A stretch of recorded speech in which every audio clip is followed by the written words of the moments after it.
E eu queria agora fazer a apresentação do meu querido amigo, professor Luciano Góes. O Luciano é advogado abolicionista, afrocentrado, conselheiro estadual da OAB de Santa Catarina e consultor especial de Criminologia Cultural Negra do Instituto Brasileiro de Criminologia Cultural, doutorando em Direito na UNB e mestre em Direito pela Universidade Federal de Santa Catarina. Todo o tempo que a Ana não usou na fala dela, a gente vai gastar aqui lendo o currículo do Luciano.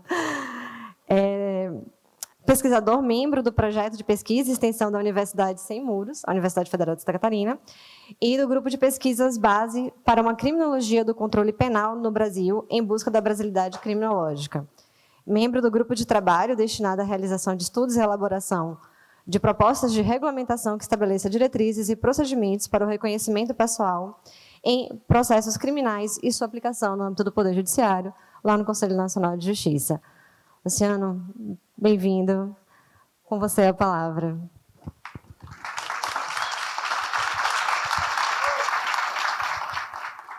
Bom dia a todas, todos e todos. É um prazer enorme estar aqui, retornando, né, ao seminário do IBADPP, que me abriu tantos caminhos, né, e já perdi a conta de quanto tempo passou, né, porque a pandemia coloca né, esse círculo infindável, né, nos coloca em suspensão em relação ao tempo, então não sei quanto tempo se passou, mas de lá para cá, algumas coisas se mantiveram, outras não, enfim, meus caminhos foram se abrindo numas encruzilhadas, né, e que me trouxeram para cá de novo. Né, então, agradeço primeiro, né, ao irmão Vinícius pelo convite, né, pela generosidade e pela organização do evento, né, que certamente ficará, né, marcado na história do BADPP, não tenho a menor dúvida. E quero, antes de começar a repensar a minha fala, né, quero saudar, né, como fez minha irmã mais velha, a quem peço a bênção, Dani, né, saudar a minha ancestralidade, né, pedir a bênção às minhas mais velhas, aos meus mais velhos, aos meus mais novos, porque é desse lugar que eu falo. Né? Luciano Góes não chega aqui sozinho, né, jamais. Aliás, eu não ando só, né, vocês já notaram, Dani, Ana, Vinícius, Saulo, meu bonde é pesado. Né? E é com ele que eu vou caminhando e abrindo caminhos. Né?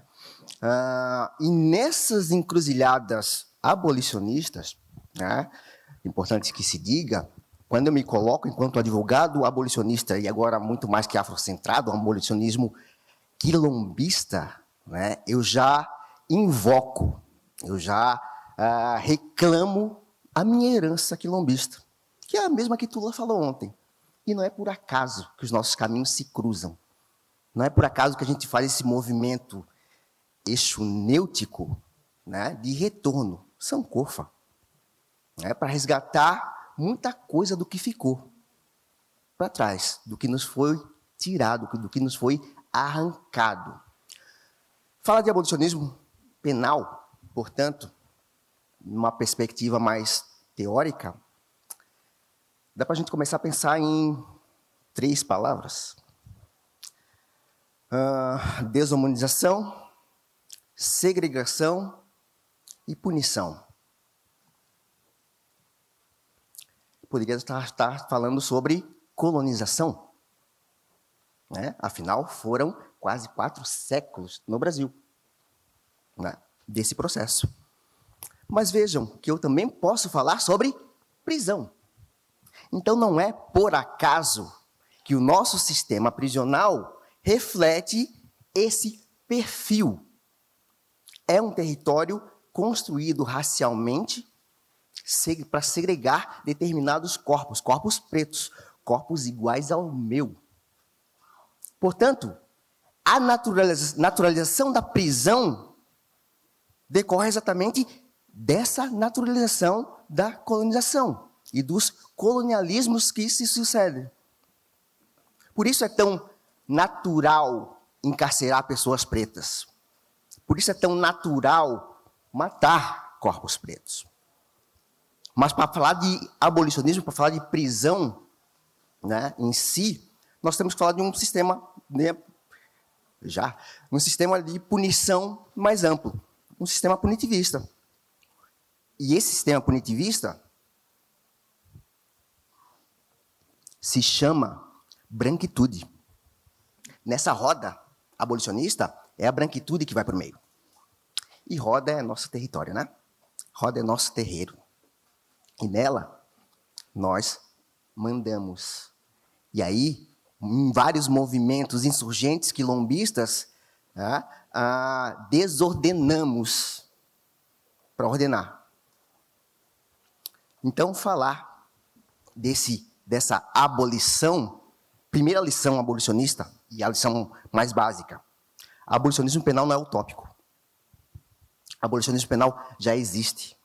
Querem ver? Pensem em crimes raciais.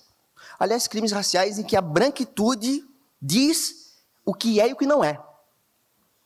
A ideia de divisão, né, de separar injúria racial, melhor, injúria racista, de crime de racismo, é da branquitude. Falar em honra individual para um povo preto brasileiro é ilógico, não faz sentido.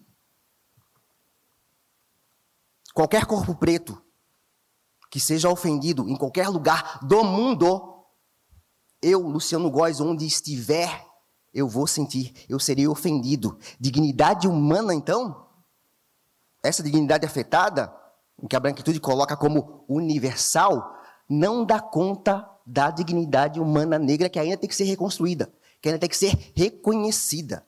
Porque aquela declaração universal do direito humano, ou melhor, da humanidade, não, da branquitude universalizada, só vai dar conta da sua humanidade. Aquela humanidade que ficou ameaçada com a Segunda Guerra Mundial. A branquitude só tutela a si mesma. Não é à toa que ela é narcísica, não é à toa que o pacto narcísico que nos fala Cida Bento dá conta de tanta coisa. Inclusive dessa abolição dos crimes, a abolição penal dos crimes raciais. Porque aí a branquitude não vai para a cadeia. Mesmo que nós quiséssemos, mesmo que esse fosse o nosso sentido punitivista, que não é e nunca foi. Né? E por que não vai? Ora, prisão não é lugar para gente branca. A prisão no Brasil ela surge no pós-abolição para reformular, reorganizar as senzalas. E quando a gente fala em abolição da escravatura, né, nós falamos que normalmente não houve nenhuma mudança. Mas houve. Penalmente houve. Criminalmente houve.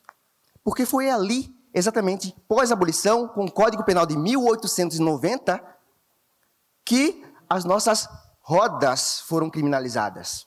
Rodas que para nós não são apenas manifestações da nossa identidade diaspórica. É valor civilizatório africano. Portanto, nessas rodas em que nós mobilizamos tantos saberes, outros princípios surgirão. Outras premissas surgirão. Não é possível que nós pensemos ainda num sistema de justiça em que a branquitude é suprema, é hegemônica. Um sistema de justiça que vai sustentar a morte negra. Branquitude é sinônimo de morte negra. E morte negra em múltiplas facetas. É assim que a branquitude vai se tornar suprema, é assim que ela vai manter a sua hegemonia, seja no sistema de justiça, seja no âmbito do executivo, e aí, no pior sentido da palavra, né, penal, de executar uma sentença de morte em que a nossa Constituição diz que não há. Mas na prática, nós temos chacinas, na verdade, manifestações do genocídio antinegro colocados todos os dias. Dani colocou sobre isso, Dani falou sobre isso. Né? Então, quando nós falamos, quando eu falo nessa encruzilhada abolicionista, em necropolítica, eu não estou falando apenas num direito de matar. A branquitude exige morte negra. Por isso, para falar em abolicionismo penal, abolicionismo da prisão, abolicionismo do sistema penal, nós temos que falar em abolicionismo, antes, né? Nós temos que falar em abolicionismo da branquitude enquanto sistema global de dominação. Portanto, um sistema de punição, um sistema antinegro, naturalmente antinegro. E que foi constituído no Brasil, a branquitude brasileira, né? Constituída assim, é instituída antes de nós sermos Brasil. É na Península Ibérica que a ideia de inimizade racial, inimizade antinegra é concebida. E ela é concebida com fundamento na religião branca. O nosso sistema punitivista tem como premissa, como dogmas, premissas da religião branca, do cristianismo. Portanto, pensar nesse sistema de punição, nessa abolição, que para muitos e para muitas é uma ideia utópica, não é. Só que tem muitas coisas, muitos princípios, muitas verdades reveladas que são a base e que não são sequer tocadas pela branquitude, mesmo que crítica, mesmo que no campo abolicionista. E aí, para nós pensarmos como isso funciona, uma das premissas básicas do nosso sistema de justiça é a ideia que o Barata, Alessandro Barata, na sua criminologia, que é a base das nossas encruzilhadas criminológicas e abolicionistas, vai chamar de princípio da defesa social. E o que é princípio da defesa social? É a ideia básica de bem versus o mal. Para nós pensarmos nessa ideia, e como isso funciona, e como isso é colocado todos os dias a título de guerra, uma guerra que dizem as drogas e que não é, uma guerra antinegra, colocada no Brasil desde sempre, então não é uma aliança do Brasil, a declaração de guerra estadunidense, porque aqui se combate a droga, o pito de pango, o fumo de negro, o fumo de Angola, desde Palmares. Pensar em drogas, na criminalização de drogas, no que é concebido como drogas, é pensar em luta pela liberdade, luta negra por sua liberdade. Porque foi assim em Palmares, foi assim na década de 1830, quando o movimento abolicionista brasileiro ganha espaço nos parlamentos. E é aí que surge a criminalização. Depois, em 1915, o primeiro estudo sobre o fumo de negro, do médico Rodrigues Doria, vai criminalizar. O que ele vai falar? A partir da ciência branca, da verdade branca cientificada, ou do racismo científico, ele vai endossar a periculosidade negra que Lombroso já falava, que Lombroso já instituiu e, aliás, fundou a criminologia a partir disso. Corpos brancos são perigosos, naturalmente perigosos. Nina Rodrigues vai traduzir isso aqui no Brasil, se tornando um dos nomes mais importantes da criminologia brasileira e que se constitui brasileira. Então, pensar nessa ideia de bem versus o mal, que nós ouvimos todos os dias, porque a droga é o mal, a droga destrói famílias, o traficante é o demônio, é o diabo encarnado, é ele que destrói, é ele que tem que ser combatido, ele tem que ser exterminado. Construções brancas, da religião branca, que constrói assim o seu inimigo, o diabo. É assim que a descoberta do Brasil se dá. É avaliada, aliás, é avalizada pela Igreja Católica. Aliás, se não fosse a Igreja Católica, se não fosse o cristianismo, não haveria escravização negra. Ela endossou, ela normatizou através de vários documentos. Então, pensar numa perspectiva em Exu e a partir de Exu é inverter esses significados. Por isso, nessa roda afrocentrada, quem vai é a branquitude. Porque ao invés de falarmos em criminalidade negra nata, nós temos que falar em criminalidade branca nata. A branquitude é ontologicamente criminosa. Portanto, quando falamos em direito penal, nós não podemos mais falar a partir do princípio da igualdade, porque isso é falso. Nós temos que falar de um direito penal, de um direito punitivo que nos mata todos os dias, que mostra como os discursos da branquitude são falsos. E não são falsos por serem falsos, são falsos porque devem ser falsos. É a função declarada do direito penal ser falso. Nós temos que falar no princípio básico que sustenta esse sistema, o sistema de injustiça racial, que é o princípio da desigualdade social.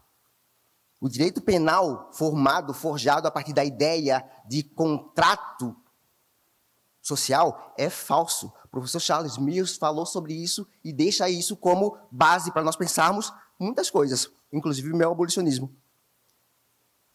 Né? Como a branquitude vai se reunir, forjar um pacto, assinar esse pacto e endossar esse pacto todos os dias. Mas não é só um pacto, não é só um contrato racial, esse contrato social, dito contrato social, que nos coloca direitos e deveres. Para nós, pessoas pretas, nós temos infinitos deveres, pouquíssimos direitos. Só que um dos deveres que a branquitude nos coloca é o dever de submissão. Aliás, submissão que está na Bíblia. Não é à toa. Né? Então, nessas perspectivas, pensar em um abolicionismo é pensar em abertura de caminhos, é pensar em desordenar esses caminhos, em arrancar as máscaras, chamando aqui, né, o preto velho Fanon, para arrancar as máscaras da branquitude, e sem dó. Sem dó, porque ela não tem dó.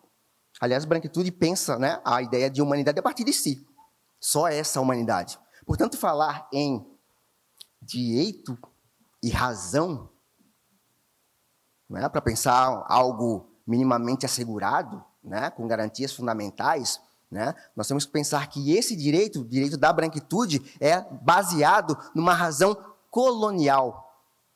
Portanto, meu irmão Saulo Matos falou ontem sobre o processo penal. Quando nós falamos em processo inquisitório, sistema acusatório, onde está o sistema colonial? Só para jogar nesse caminho do processo penal, só para passar a bola para esse campo, não é muito meu campo, prefiro voltar para cá da criminologia, muito mais fácil, e meu tempo já está acabando, eu acho que eu pedi o tempo da Ana, né, para falar, porque nós temos que colocar em movimento, em roda, princípios ancestrais. Não é possível que nós continuemos a pedir justiça para essa justiça branca.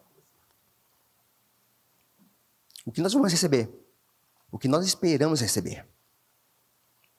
Pedir justiça para Temis, que apesar de ser mulher, ela é tão patriarcal ou mais do que muitos homens negros, ou muitos homens brancos. Nós só vamos ter mais mortes, mais encarceramento. E mortes não apenas no sentido material. Porque quando nós falamos que o sistema de justiça, o sistema de injustiça racial é branco, é sinônimo de morte, eu estou falando em epistemicídio. Porque quando nós falamos em direitos humanos, nós pensamos em Declaração Universal. Nós não pensamos na Carta Mandinga, por exemplo. Construída coletivamente em território preto em 1235, onde nós falamos em igualdade, liberdade e fraternidade. Melhor pensar em comunitarismo. Não é possível que nós continuemos pedindo igualdade para a branquitude. A branquitude não quer igualdade. A branquitude não vai nos dar liberdade. Essa liberdade tem que ser arrancada. E nós fazemos isso. Nós aprendemos a fazer isso. Né? Portanto, ao invés de pensarmos nesse sistema a partir dos princípios brancos, o princípio da igualdade branco, que no máximo vai nos colocar o embranquecimento como possibilidade, como caminho de um não ser, de novo Fanon, né? Eu prefiro pensar a partir de Xangô. Princípio da igualdade? Muito mais plausível. Xangô se faz presente, Xangô está em roda. Xangô julga em roda. Não há uma hierarquia nesse sentido que a branquitude nos coloca. Pensar em seletividade, enquanto em Temis é tão fácil, até porque é a sua essência, né? Em Xangô não há essa possibilidade. Nem ele se eximiu de quando teve que cumprir a sua sentença. Cumpriu. Vários outros princípios. O princípio da humanidade preta colocada está também em Xangô. Aliás, é o símbolo, né? Um dos símbolos de Xangô, seu Oxê. Está no centro do Oxê. A justiça afrodiaspórica de Xangô é calcada na humanidade, mas essa humanidade ela não é universal, porque universalizar é coisa da branquitude, que se coloca como hegemônica. O universal é a partir de si e para si. Em Xangô, nós temos uma perspectiva pluriversal, pensando com Mungobe Ramonzi. E pluriversalidade é a máxima dessa justiça, desse abolicionismo que vai pensar um outro sistema de justiça. Um sistema de justiça que pensa em responsabilização e não em punição. Que não vai pensar em segregação. E nesse sistema de justiça, né, em que nós temos uma justiça colocada, em que o bem e o mal existem, mas não é uma construção desse demônio, desse outro, né, é inerente à humanidade. Portanto, nós temos escolhas de ser e não ser, fazer e não fazer. E arcar com as responsabilidades sobre isso. Né? Mas a justiça de Xangô não é, de modo algum, uma justiça patriarcal. Porque no contrato da branquitude, que a branquitude nos coloca, acabou meu tempo, mas só para finalizar, né, aproveitar que a Ana deixou um cadinho aí para mim. Nessa ideia, nos contratos da branquitude, né, enquanto nós, homens pretos, a nossa responsabilidade, né, é não endossar mais esse contrato.